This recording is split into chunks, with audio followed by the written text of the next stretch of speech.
qui fait qu'en fait, il n'y a rien de stable.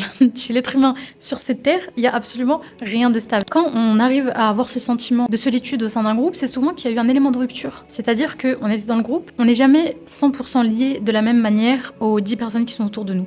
Il y en a toujours une ou deux qui sont plus proches et qui sont des ressources pour nous, des références. Et à ce moment-là, une de ces personnes, généralement, soit elle n'a pas rebondi à la blague, soit il y a eu un sourire gênant, soit on s'est pas senti soutenu, soit on s'est senti gêné par des personnes qui ne sont pas censées réagir comme ça avec nous. Pourquoi ?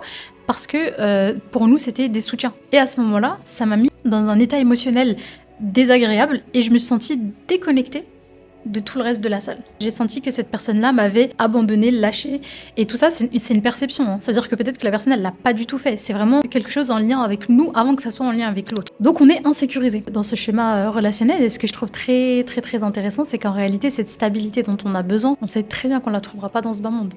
En tout cas, c'est pas ici qu'on trouvera ça. Parce que tous les êtres humains sont faillibles. Et tout ce qu'on vit dépend de notre interprétation personnelle de la situation.